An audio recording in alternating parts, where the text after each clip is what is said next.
Hello everyone, welcome back to RSV Competitive Exams Adda YouTube channel. Friends, RRB railway recruitment board నుంచి ఎన్టీపీసీకి సంబంధించి notification అనేది release అవబోతుంది. NTPC అంటే non technical popular category. కేవలం inter మరియు degree అర్హతతో మీరు ఈ పోస్టులకు అయితే అప్లై చేసుకోవచ్చండి. ఎనీ ఇంటర్ మరియు ఎనీ డిగ్రీ ఈ పోస్టులతో ఈ అర్హతతో మీరు అప్లై చేసుకునే అవకాశం అయితే ఉంది. టోటల్గా మనకి 11,558 పోస్టులు ఉన్నాయి. ఈ ఎన్టీపీసీకి సంబంధించి ఫుల్ వివరాలు ఈ వీడియోలో అయితే మీకు తెలియజేస్తాను. వీడియో మీకు నచ్చినట్లయితే తప్పకుండా లైక్ చేసి షేర్ చేయండి. అలాగే మన ఛానల్ని ఫస్ట్ టైం చూస్తున్నట్లయితే ఛానల్ని తప్పకుండా సబ్స్క్రైబ్ చేసుకొని పక్కనున్న బెల్ సింబల్ని యాక్టివేట్ చేసుకోండి. అలాగే టెలిగ్రామ్ గ్రూప్ సంబంధించిన లింక్ ఉంటుంది, ఆ టెలిగ్రామ్ గ్రూప్లో కూడా జాయిన్ అవ్వండి ఫ్రెండ్స్. ఓకే, ఈ నోటిఫికేషన్కి సంబంధించి ఒక న్యూస్ పేపర్లో క్లియర్గా ఇవ్వడం జరిగింది. ఆ న్యూస్ పేపర్లో ఉండే ఇన్ఫర్మేషన్ అయితే ఇప్పుడు చూద్దాం. నోటిఫికేషన్ అని ఇచ్చారు చూడండి. ఇంటర్ అర్హతతో ఏ పోస్టులు ఉన్నాయి, అలాగే డిగ్రీ అర్హతతో ఏ పోస్టులు ఉన్నాయి, వాటికి అర్హతలు ఏంటి, సెలక్షన్ ప్రాసెస్ ఏంటి అనేది ఇక్కడ క్లియర్గా ఇచ్చారు చూడండి. ఇంటర్తో మనకి ఉన్న పోస్టులు చూడండి.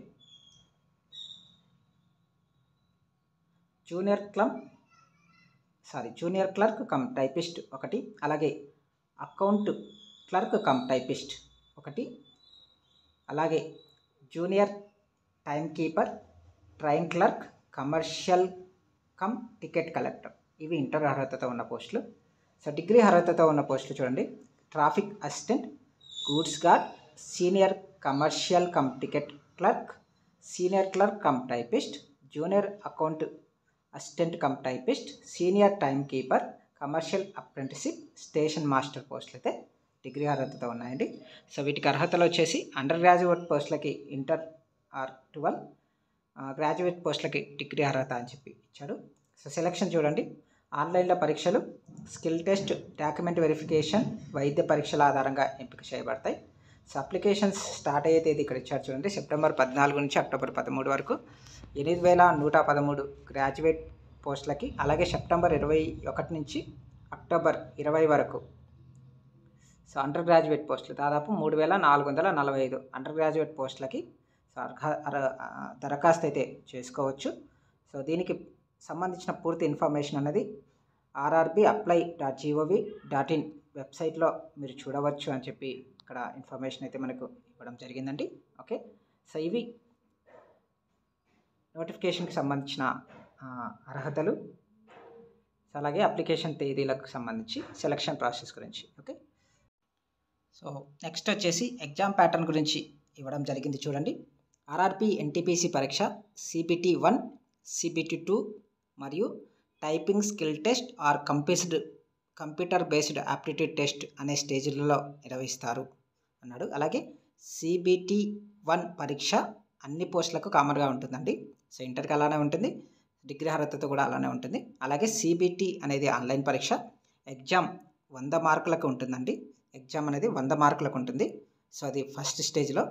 ప్రతి తప్పు సమాధానానికి 1/3 కోత ఉంటుంది. అంటే మీరు 3 తప్పులు చేస్తే 1 మార్కు కోత పడుతుంది. అలాగే ఎగ్జామ్ మొత్తం మనకి 90 నిమిషాలు ఉంటుంది. ఓకే, మొత్తం 90 నిమిషాలు ఉంటుంది. ఇందులో అభ్యర్థి స్కోర్ చేసిన మార్కులు అవి ఫైనల్లో సెలక్షన్లో అయితే కలపరండి. ఇది కేవలం CBT 2కు ఎంపిక పరీక్ష మాత్రమే. అంటే మీరు CBT 2కు ఎంపిక కావాలంటే CBT 1 పరీక్ష అనేది క్వాలిఫై అవ్వాలి. ఈ క్వాలిఫైయింగ్ మార్కులు కూడా ఇక్కడ ఇచ్చారు చూడండి.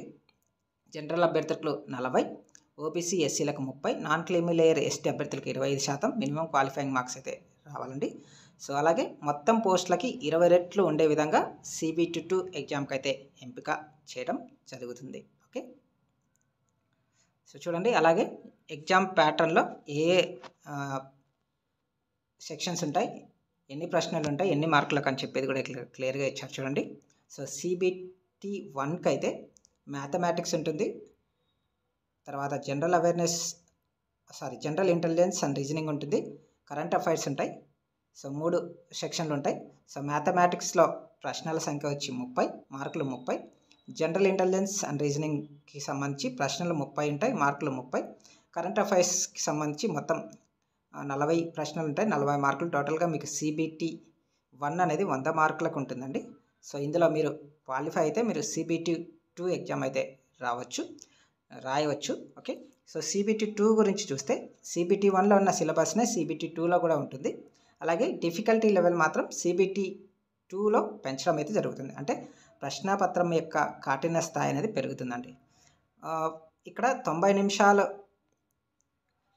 120 ప్రశ్నలకు సమాధానాలు రాయాల్సి ఉంటుంది. 120 ప్రశ్నలకి సమాధానాలు రాయాలి. అదే CBT 1లో అయితే మీరు 100 ప్రశ్నలకే సమాధానాలు రాయాలి 90 నిమిషాల్లో. బట్ CBT 2లో ఏం జరుగుతుందంటే సో మీరు 90 నిమిషాలలో 120 క్వశ్చన్లు చేయగలిసి ఉంటుందండి. ఓకే. సో అలా CBT 1 మరియు CBT 2 కండక్ట్ చేయడం జరుగుతుందండి. సో CBT 2కి సంబంధించిన ప్రశ్నల సంఖ్య, మార్కులకు సంబంధించి కూడా ఇక్కడ క్లియర్గా ఇవ్వడం జరిగింది చూడండి. సో మ్యాథమెటిక్స్లో వచ్చి 35 ప్రశ్నలు ఉంటాయి 35 మార్కులకి. ఓకే. అలాగే జనరల్ ఇంటెలిజెన్స్ అండ్ రీజనింగ్ వచ్చి 35 క్వశ్చన్లు ఉంటాయి 35 మార్కులకి. కరెంట్ అఫైర్స్ వచ్చి 50 ప్రశ్నలు ఉంటాయి 50 మార్కులకి. టోటల్గా మనకి 120 మార్క్స్కి అయితే ఎగ్జామ్ అనేది కండక్ట్ చేయడం జరుగుతుందండి. ఓకే. సో ప్రిపరేషన్ స్ట్రాటజీ అని కూడా ఇవ్వడం జరిగింది చూడండి. సో RRB NTPC పరీక్ష అంత కఠినమైన ఎగ్జామ్ అయితే కాదు. సిలబస్ను ఎగ్జామ్ ప్యాటర్న్ సరిగా అర్థం చేసుకొని ప్రణాళికాబద్ధంగా ప్రిపేర్ అయితే జాబ్ కొట్టడం ఈజీ. CBT 1లో కనీసం 80 మార్కులు సాధించడానికి ఎలా సన్నద్ధం అవ్వాలో అనేది ఇక్కడ సబ్జెక్ట్ వారీగా ఇవ్వడం జరిగింది చూడండి. అంటే మీరు కనీసం 80 మార్క్స్ గెయిన్ చేస్తే మీరు క్వాలిఫై అవుతారు CBT 2 ఎగ్జామ్కి. ఓకే. సో మ్యాథ్స్లో ఏమేమి ఉన్నాయో చూడండి. సో మ్యాథ్స్లో వచ్చేసి షార్ట్ కట్స్ మీద దృష్టి పెట్టాలండి బేసిక్గా. ఓకే.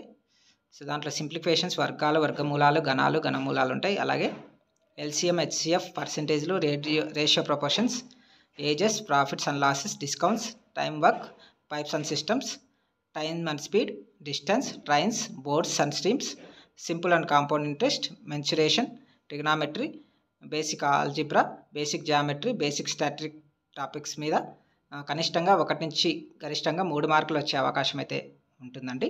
అలాగే జనరల్ ఇంటెలిజెన్స్ అండ్ రీజనింగ్లో సో ఇది మెయిన్గా స్కోర్ చేసే సబ్జెక్ట్ అండి. ఓకే. ఇందులో ఒక టాపిక్ మరో టాపిక్ అయితే లింక్ ఉండదు, అన్నీ ఇండిపెండెంట్గా ఉంటాయి. ఒక్కో చాప్టర్ నుంచి కాన్సెప్ట్ను పూర్తిగా అవగతం చేసుకున్నాకే మరో చాప్టర్ స్టార్ట్ చేయడం బాగుంటుంది. ఈ సెక్షన్ నుంచి వచ్చే ప్రశ్నలు ఏదైనా దాన్ని 45 సెకండ్లలో సాల్వ్ చేసేలాగా ప్రిపేర్ అయితే మీరు విజయం సాధించవచ్చు. NTPC గత పరీక్షా పత్రాలు పరిశీలిస్తే coding, decoding, Venn diagrams, analogic, classification, alphabetic and number series, seating arrangements, puzzles, statements cum conclusions, course of action, assumptions chapter నుంచి ఎక్కువ ప్రశ్నలు అయితే అడగడం జరిగింది అని ఇచ్చాడు. అలాగే మ్యాథమెటిక్ ఆపరేషన్స్, రక్త సంబంధాలు, syllogisms, directions, rankings, decimal making, data sufficiency చాప్టర్ల మీద సో కొద్దిగా తక్కువగా అడుగుతున్నారని చెప్పేసి మనకి ఇక్కడ క్లియర్గా మెన్షన్ చేయడం అయితే జరిగింది. సో దీని ప్రకారం మీరు చదివితే ఖచ్చితంగా జాబ్ అయితే కొట్టే అవకాశం అయితే ఉందండి. So GK and current affairs, only current affairs కాదు, జీకే కరెంట్ అఫైర్స్కి సంబంధించి క్వశ్చన్లు అయితే రావడం జరుగుతుంది. సో CBT 2లో అయితే మనకి 50 ఉంటాయి, CBT 1లో అయితే మనకి సో 40 మార్కులకు ఉంటుందండి GK and current affairs. Okay. So దీంట్లో చూస్తే static GK, governor, state capitals, capital and currency, rivers and cities, డ్యామ్లు, నేషనల్ పార్కులు, బయోడైవర్సిటీ, జాతీయ సరిహద్దులు, విమానాశ్రయాలు, discoveries and inventions, scientific instruments, military operations తదితర అంశాలు అయితే చూసుకోవాలి. అలాగే కరెంట్ అఫైర్స్లో ముఖ్యమైన తేదీలు, NRC, CEE ముఖ్యమైన సదస్సులు, అవార్డులు, budget, sports persons, appointments and deaths follow అయితే మీరు ఖచ్చితంగా జాబ్ని కొట్టే అవకాశం అయితే ఉందండి.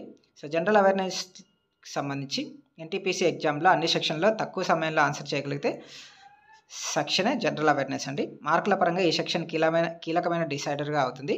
గత ప్రశ్నలు పరిశీలిస్తే జనరల్ సైన్స్ నుంచి బయాలజీలో 3 నుంచి 5 ప్రశ్నలు, కెమిస్ట్రీ 2 నుంచి 3 ప్రశ్నలు, ఫిజిక్స్ నుంచి 2 ప్రశ్నలు అయితే అడిగారు. ఇక జీకే విభాగంలో హిస్టరీ నుంచి 5 నుంచి 6, జాగ్రఫీ నుంచి 2 నుంచి 3, పాలిటీ నుంచి 2 నుంచి 3, ఎకానమీ నుంచి 2, స్టాటిక్ జీకే, శాస్త్రీయనామాలు, ఇన్వెన్షన్స్, మానవ శరీరం టాపిక్స్ అయితే చూసుకోవాలి. అలాగే కెమిస్ట్రీలో atoms, acid, base, salt, metal and non metal, pH scale, periodic table, chemical ఫార్ములాస్ని స్టడీ చేయాలి. ఫిజిక్స్లో అయితే మోషన్, లైట్, గ్రావిటీ, ఎనర్జీ ఈ టాపిక్ పైన దృష్టి పెట్టాలి. అలాగే హిస్టరీ అండ్ ఆర్ట్స్ కల్చర్ నుంచి బిల్డింగ్ అండ్ మూమెంట్స్, అలాగే ప్లేసెస్, జాతీయోద్యమం, ఫేసెస్, పర్సనాలిటీ అంశాలు బాగా చదవాలి. అలాగే జాగ్రఫీలో physical, social, economic, geography of India, అలాగే వరల్డ్ కూడా చూసుకోవాలి. అలాగే పాలిటీలో Indian polity, governance and constitution, so governance and constitution, ఎకానమీలో ప్రభుత్వ పథకాలు, అంతర్జాతీయ సంస్థలు, ఇండియన్ ఎకానమీ, కంపెనీలు, ఆర్బీఐ తదితర అంశాలపై ఫోకస్ పెట్టాలి. అలాగే కంప్యూటర్ అప్లికేషన్ విభాగంలో కంప్యూటర్ గురించి బేసిక్ ప్రశ్నలు ఎత్తేస్తారు. వీటిని చూసుకుంటే సో మీరు ఖచ్చితంగా ఆర్ఆర్బీ ఎన్టీపీసీకి అయితే సో గెలవడం అయితే జరుగుతుందండి. కాబట్టి దీని ప్రకారం మీరు చూసుకోండి. ఇందులో బాగా క్లియర్గా మెన్షన్ చేశాడు.